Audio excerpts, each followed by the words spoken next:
you're looking for intense, destructive racing with Hollywood blockbuster scale spectacle, then don't skip Trail Out.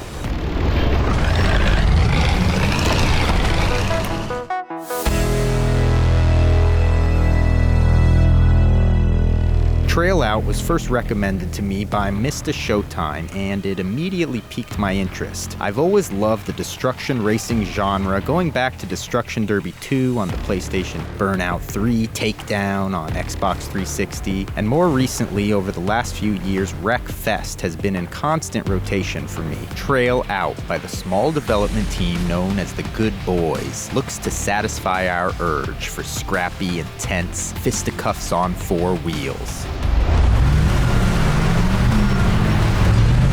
Upon first booting up the game, my immediate reaction to the controls were, uh-oh, this might not be great.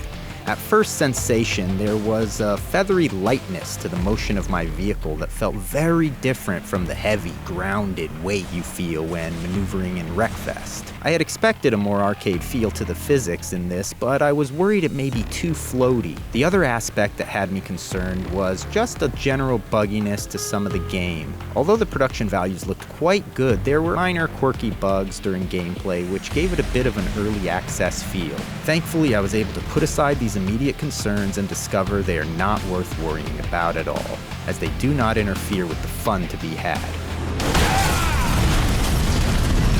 Structurally, Trail Out is organized very similar to Wreckfest in that you unlock and advance through a variety of races and events. There are rush races where you race furiously to the finish using any means necessary to get first place. There are familiar destruction derbies where you battle in enclosed arenas to be the last car driving. The inclusion of destructible buildings and inclement weather being a nice addition to this war of attrition. There's even an escape race where you furiously try to stay ahead of the pack as a circling bomber aircraft lays waste to last place.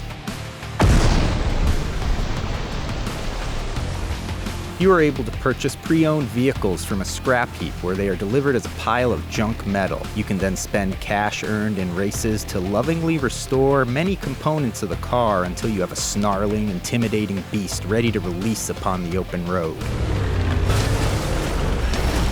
After bashing it to oblivion on the tracks, you are able to repair your ride between races for some of the most affordable prices I've ever seen.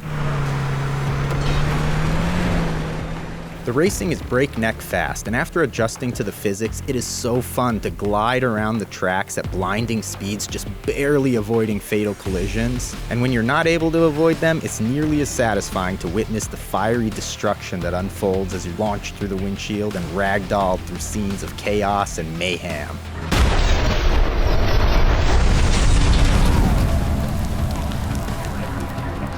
The extreme body damage is complemented by generous amounts of destructible infrastructure, which often leads to alternate paths and shortcuts. Multiple unique track hazards exist and can be activated, such as gas-spewing sewer vents that launch you skyward, and racks of canisters that, when bumped, turn into a volley of rocket-propelled projectiles. Ivan. I'm taking your cars and your documents. Personally, in racing games, a narrative is something I usually have little interest in. Surprisingly, the story at play here is just quirky enough to grab my attention, as it involves a former stunt car driver suffering from amnesia and a cast of characters that submerge you in this uncanny underworld. This includes head-to-head showdowns with boss-like figures that give certain races and derbies an added intensity.